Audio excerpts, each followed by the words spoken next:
Connor used to reside in a small town near a lake.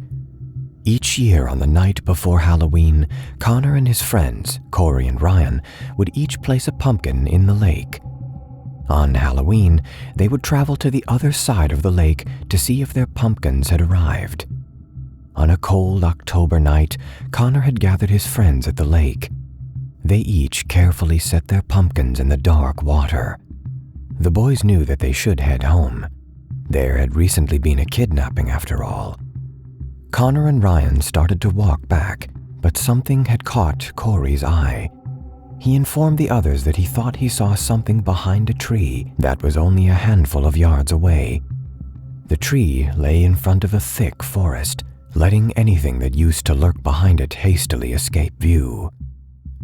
Early in the afternoon, Connor and his friends were at the lake, eager to start the long trek to the other side. There had been a brief downpour the previous night, hence the ordinary bare dirt path had shifted into a damp mud. As the boys were walking, Ryan pointed out what looked to be light footprints traveling down the trail. However, Connor and Corey didn't think much of it. As they continued down the path, they spotted the lake. The boys ran towards it, eager with anticipation. When they stepped foot on the small patch of grass that bordered the lake, Connor noticed something. His pumpkin, an average-sized pumpkin with a stem that curled and ended in a point, rested on the grass. Ryan's pumpkin was on the shore, about a yard away. Corey's pumpkin, however, was nowhere to be found. When Connor was at his house, he started to carve the pumpkin. However, something was wrong. The pumpkin had a small slit near the top. When Corey finished carving the top of the pumpkin, he noticed a small bag inside. The bag contained a note that read, "Have a jolly Halloween."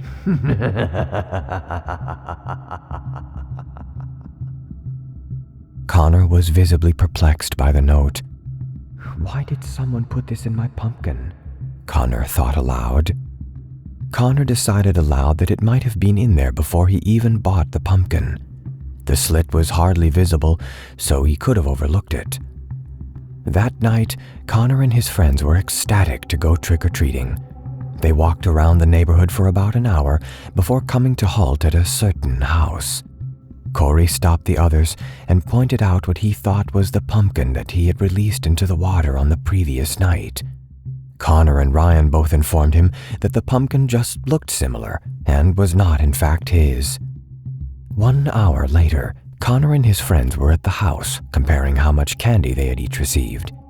Connor was going through his candy when he felt a small piece of paper. The paper read, "I hope you had a jolly Halloween." Connor gasped in shock. He quickly informed his friends about the note he had found earlier in the day and asked them if they had found similar notes among their candy. Ryan and Corey carefully searched through their candy to no avail. Now Connor was scared. He started to question everything in the past couple of days. Ryan informed him that it must be a coincidence, and maybe they were all just overthinking it. Connor liked that idea. He put his candy away and said goodbye to his friends. The next day, Connor had no school, but his parents had to work, so he was alone. After a while, he got hungry, so he reached into the jar that housed his candy. He felt a strange object, so he pulled it out. In his hand was a square piece of candy with a red wrapper sealing it shut. One side of the wrapper was slightly transparent. Connor unwrapped the candy, only to find a box. The box had a small camera lens on the side, and the top read, "Soon you won't be so jolly." Connor stumbled backward and ran outside in a panic. Connor's backyard was right next to a dense forest, so he tried to flee. But I rushed to him and grasped him. The boy's struggling stopped after some time, and I was easily able to drag him into the forest. Needless to say, He won't be jolly for a long time.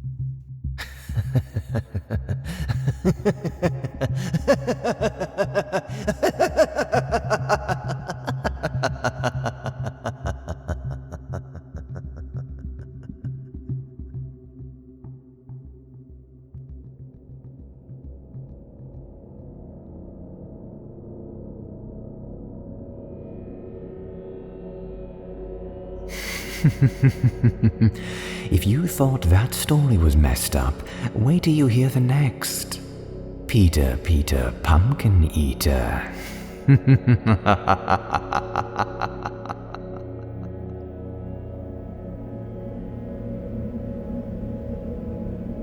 It was a cold, silent night. The wind whistled and howled, its gales rasping against the glass window pane. A waning crescent hung from the pitch-black sky, shrouded in the blue-tinted grey clouds. I stared through the telescope, my mind full of wonders as my gaze met with the moon. Dormont was such a pretty village at night. Within my room, posters and photographs were affixed to the walls, displaying constellations, galaxies, skies, suns, moons, and stars, all of which were my passion. From the ceiling, a solar system sent light flowing into my room. Peter, Peter. A sound, a low grumble. It opposed the usual night sounds of Dormont, of which usually consisted cricket songs and rustling tree branches. And then I realized the sounds must have belonged to my mother's voice, coming to check upon me. I leapt into my bedsheets, switching off the lights in such quick sequence that I'd forgotten to even do so. Mother would kill me if she caught me awake at this time of night again. Pumpkin Eater. Footsteps. The grumble I had heard earlier sounded once again, except this time I could interpret them as faint words. Was my mother talking to someone? But who? We were the only ones who were here, since Father was at work as far as I knew. Lightning flashed. It sent a flood of light into my room, lighting up my reflection in the mirror opposite me in my bed. Had a wife, but couldn't keep her. The sound grew louder. No, closer. A screeching sound caused my eardrums to throb with pain. It was so loud it was unbearable. It was as if metal was being dragged across the floorboards, coming closer and closer, closer and closer. By now, I had begun to call out, "Mother, is that you?" But my voice was overcome by the metallic screeches. He put her in a pumpkin shell. Now it was clear to me someone was singing a melody of some sort. It was too masculine and low-pitched to be my mother's voice, though who else could it be? Paranoia etched through my bones. I dreaded the thought of a stranger inside my home. The screeching got louder. My heart beat furiously against my chest, as if trying to escape the girl that held it prisoner. Each of my breaths was shaky, whilst every part of my body trembled to the utmost with fear. And there he kept her very well. I bit my lip. For some reason, I couldn't convince myself everything was okay. I couldn't convince myself that it was anything but danger. I couldn't function. I was too afraid of what was behind the door, of what was singing this eerie symphony. Another flash sent shivers down my spine, lighting up the mirror across the room. But in the brief showcase of my reflection, I wasn't alone. Peter, Peter, Pumpkin Eater. The words were unmistakable. Not only that, but something had been standing in the doorway. I had been sure of it. My inner instincts told me to hide beneath my bedsheets and quilts, build a fortress of pillows, and never leave. But I was frozen still in the unnerving, uncomfortable position that I always try to avoid sleeping in.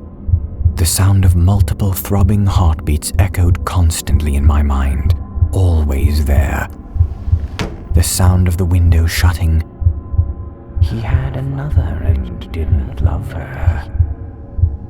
My stomach twisted and turned inside my body as each word entered my ears. At this moment, I leapt out of my bed, shuffling to the corner of my room, and I clung onto my teddy bear tightly and began to cry as any 14-year-old would do. "Father, if you're playing a trick on me, I swear," I yelled, my voice cracking and shattering as it left my throat, interrupting myself. An unnerving silence gave me time to lift the tears shrouding my sight. And there I saw it, a shadowy figure standing still in the darkness. Lightning lit the yellowish-white silhouette of the toothy grin. Up the chimney he did shove her. This line stood out from the rest, as if the man before me was telling me my fate. He whispered it in an eerie tone, staring down at me with one hand gripping the axe, the other gripping the scissors. "Peter, Peter, the pumpkin eater." Those were my final words, despite the fact that I am sure I was not the one speaking them. Pumpkin Eater Police Case, log number 143, 6th of June 1986. The case of the 14-year-old victim Janice Bradford and her 39-year-old mother Mary Bradford has finally been concluded. Each of their corpses has been found together in the chimney of their home. It seems the pumpkin eater, who is usually known to cut up his victims and stuff the remnants into pumpkin shells, has more than just one type of killing method. This time, it seems the two corpses were tormented with a sharp, unidentified object, as their eyes were gouged out along with the daughter's tongue. Then, the two must have been forcibly shoved up the compact chimney and secured with barbed wire, applied perhaps pre-mortem, for it would seem that they both suffocated from soot before dying of blood loss. The idea of them being alive has been sparked from multiple scratches, seeming to have originated from human nails in the insides of the chimney. Both victims had multiple uneven broken nails to support this theory. No clues were left behind for us to know the identity of the killer yet. It may not even be the pumpkin eater, but it seems to be a similar case to not related somehow.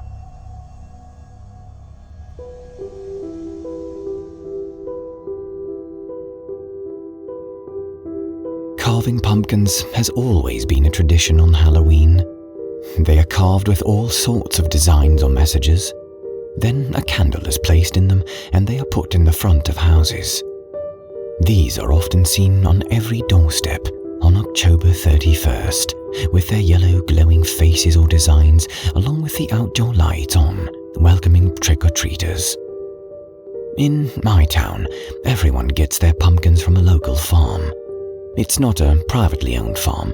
It's a public farm that has greenhouses, stables full of horses that you can ride, and hay rides and a corn maze. But let's not forget its famous 20-acre pumpkin patch. People came from other states to see it. It was known in the tri-state area for having the perfect pumpkins every October. No rotting or deformed pumpkins here.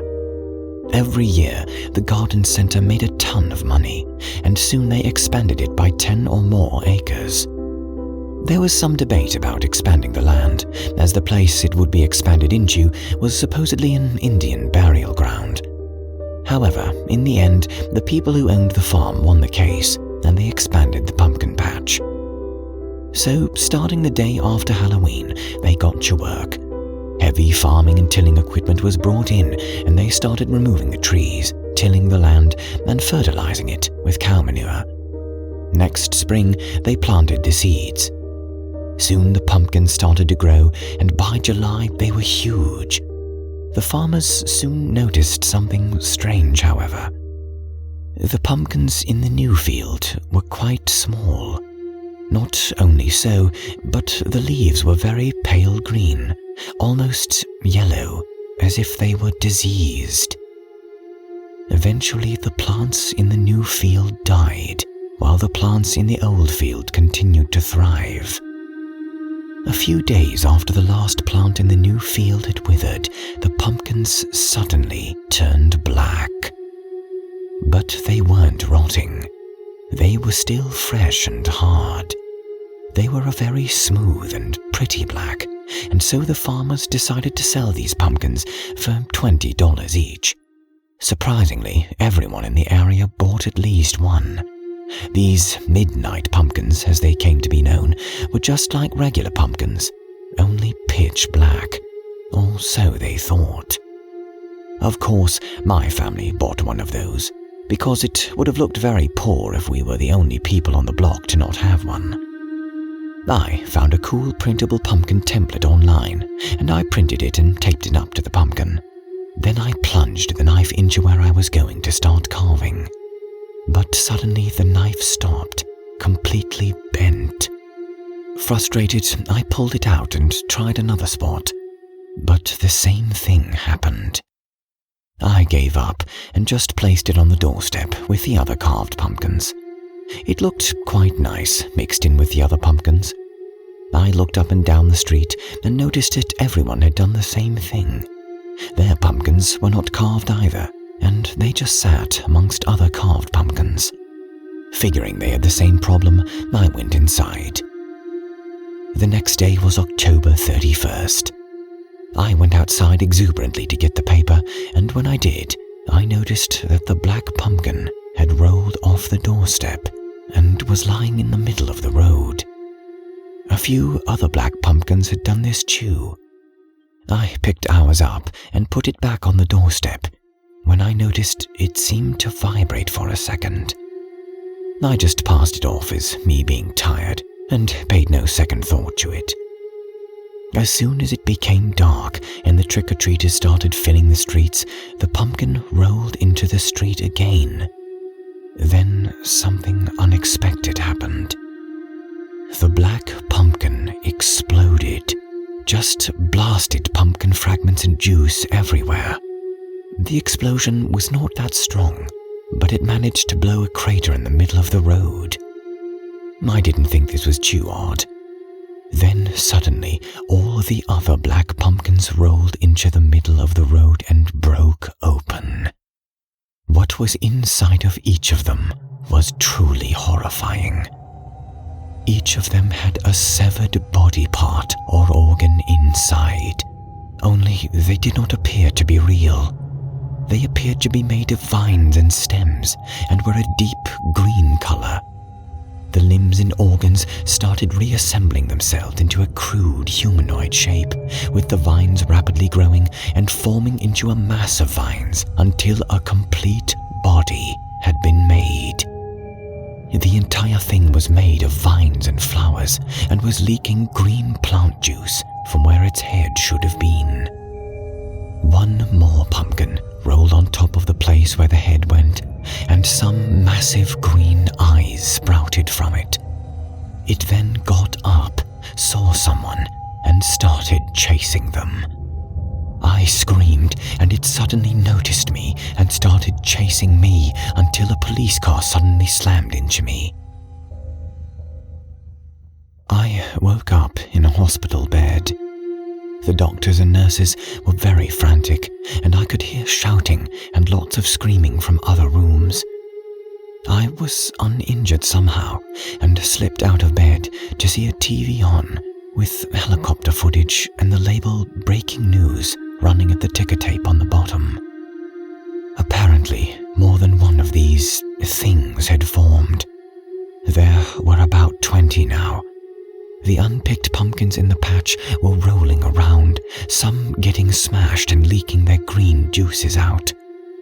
So far, there were 126 fatalities and 248 injuries. These plant men were destroying everything in their path and had demolished half the town already. People were running away and screaming, and there were mangled bodies everywhere. Eventually the military came and tried to stop them with machine guns, but to no avail. Nobody could figure out how to stop them. Eventually, someone had the idea to fill a forest fire helicopter with herbicide, and so they tried it. The plane flew over what was left of the town and people and dumped the herbicide on some of the strange plant men. It stopped them, and soon more helicopters flew in and dumped the chemicals down. Soon all of the plant men had been stopped and were starting to fall apart into piles of vines. Their heads fell off and turned into rotting pumpkins full of holes. The town's mayor tried to cover everything up and claimed that it was a chemical spill that had caused the fatalities and damage. Our family moved far away. The town was eventually rebuilt. As for the farm and garden center, it was one of the few surviving buildings. Ultimately, they removed the pumpkin patch that had contained the black pumpkins and fenced it off. Fortunately, nothing like this has ever happened since. But if you see any black pumpkins this Halloween, get as far away from them as you can.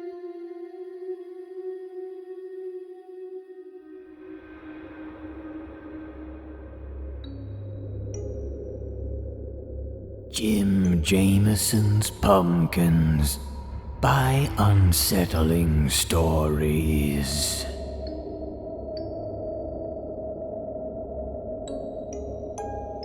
Jim Jameson grew some of the biggest and most unique pumpkins you'd ever seen.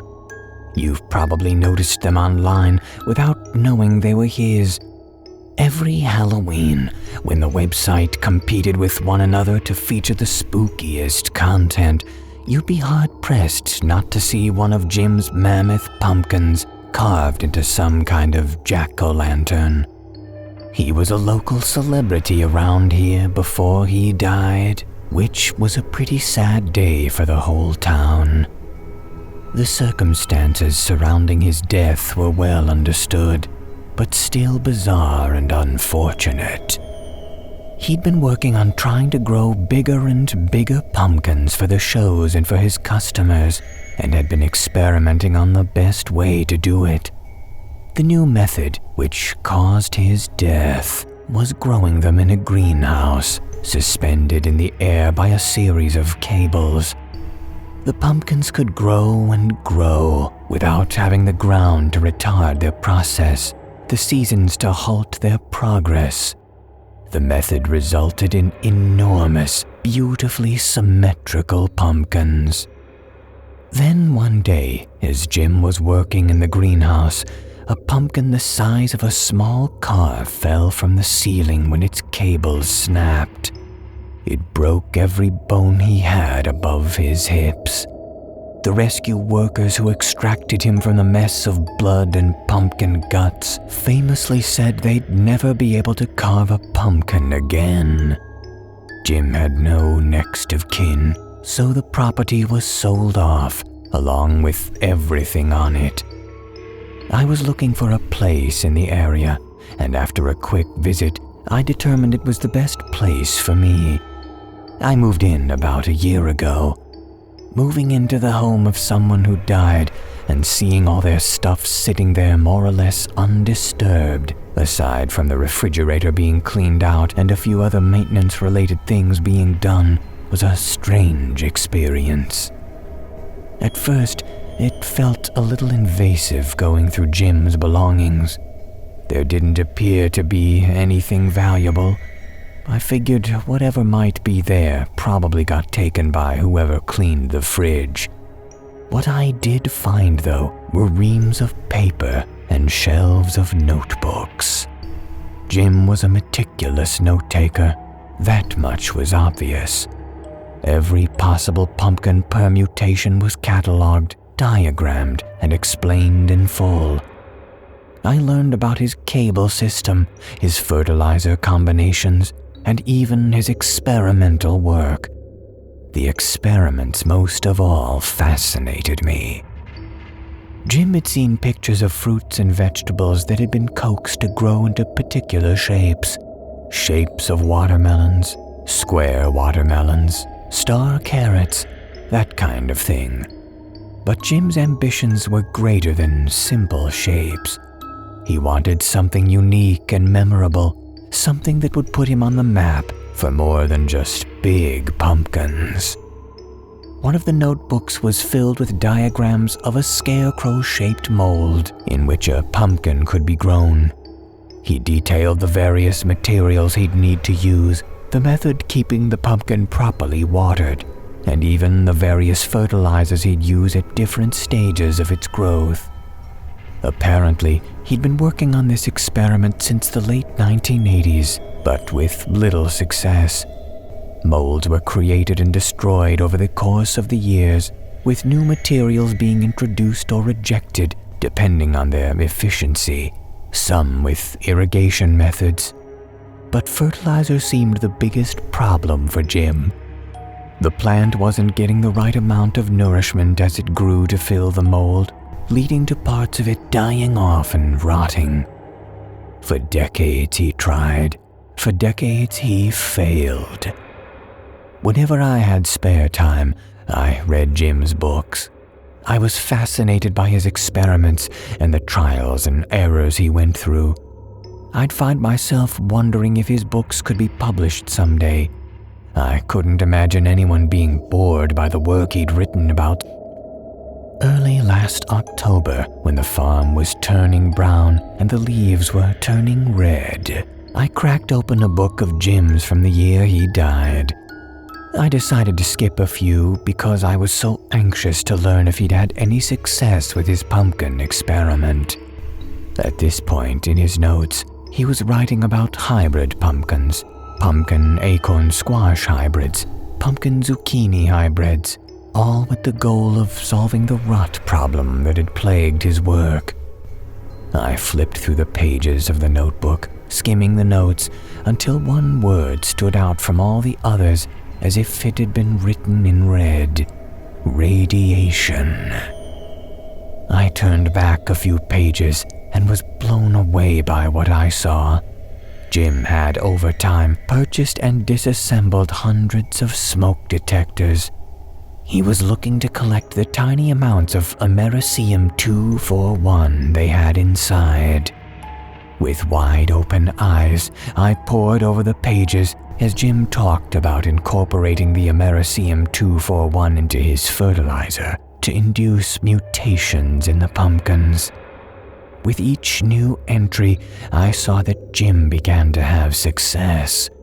He wrote about each complete shaped pumpkin with unbridled enthusiasm. I started to note a slight disconnect, though, between the scientifically meticulous Jim from before and the success and potentially irradiated Jim after. I finished the book and started the next one. The disconnect followed. More hypotheses about hybridization were detailed, including hybrids with ostriches and slugs, and even dinosaurs. I groaned and dropped the notebook. The poor bastard had gone nuts. I felt pity for the old farmer, and the part of me wondered if his death in the greenhouse was purposefully self-induced. If my mind was going, I might have done the same thing. After that, I didn't read his notes for a couple of weeks.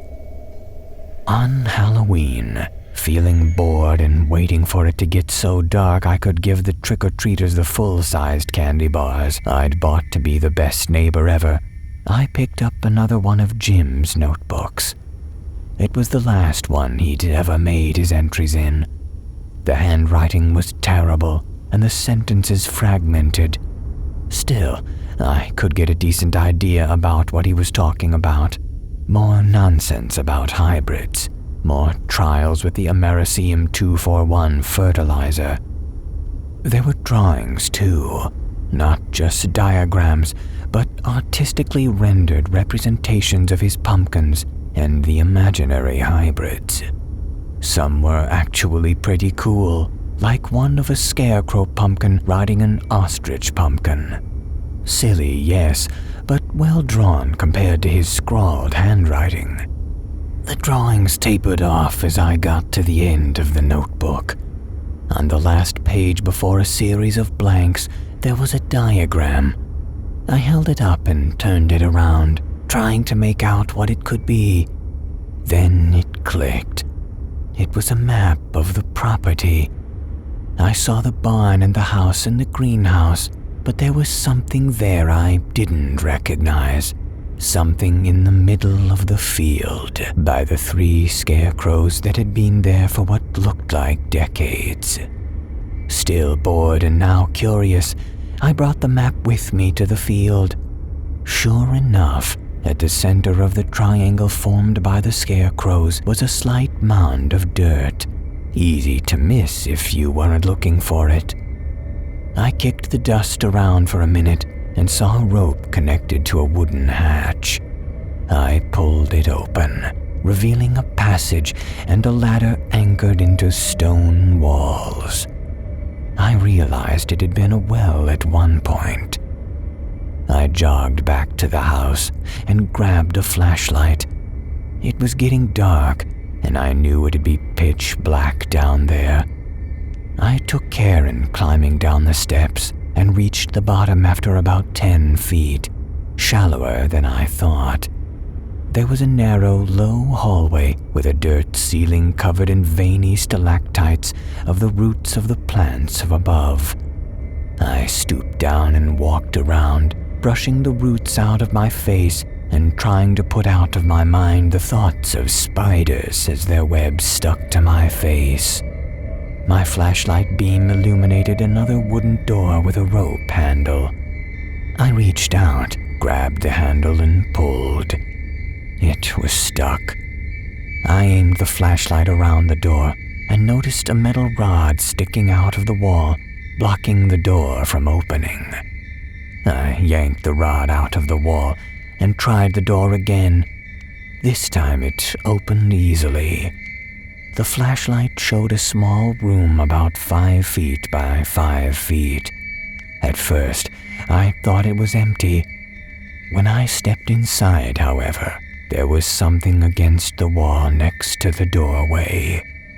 It took me a minute to figure out what it was in the dim light of the flashlight, but when I finally could understand what I was looking at, I gasped. The thing then began to move.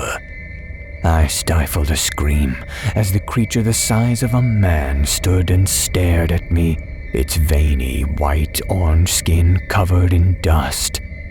It moaned. I made my move to run, but the thing blocked my path, moving behind me with surprising speed. Now, I did scream.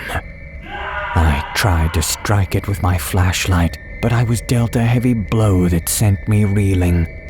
The last thing I saw before I lost consciousness was the thing walking out of the door and down the root-choked corridor. My blackout lasted the entire night. When I came to, I rolled around in pain and confusion. I was seeing double still and was unbearably dizzy. I knew I had to have a concussion, but for the first couple of minutes, I couldn't understand why. When it all came flooding back, though, a spell of panic pushed my dizziness aside, and I ran out of the room, climbed out of the chamber, and hurled myself into the darkness. The farm was filled with police and emergency vehicles that had obviously been there for who knows how long.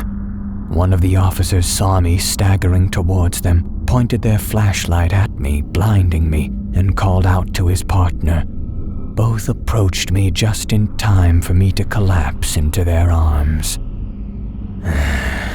I woke up in the hospital some time later. I was indeed concussed, and my skull was home to a fracture that almost killed me. There was a commotion outside the door to my room, and I pressed the button near the bed to alert a nurse. When one finally came, she looked haggard and upset. I asked her what was going on, dismayed by the slur I heard in my speech. She sat on the side of my bed without breaking eye contact and told me what had happened and why the hospital was so full. I didn't believe her, so she turned on the local news. The anchor was talking about the deaths in our town, the dead trick-or-treaters, that is, the dead police who'd tried to protect them. The view changed to a charred and fractured area in the middle of Main Street. It looked like a bomb had gone off. The nurse turned off the TV. She said no one knew how any of it happened, and some people were even doubting that they'd seen less than 24 hours ago. It was all too surreal. A man-shaped creature with skin like a pumpkin screaming, "Where's my father?" while devastating any person it came near. But the evidence was there, especially in the victims. The dead were lucky. The living, though, they were traumatized beyond comprehension. While I thought my injury was bad and more details of the event were relayed, I felt a wave of relief wash over me. But it was short-lived. Before she left to assist another patient, the nurse said one thing under her breath. It was quiet and almost sounded like she didn't want to say it, but nonetheless felt compelled to. I didn't get all of it, but what I heard was enough. "Shattered hips and jaws, and orifices stuffed with pumpkin seeds."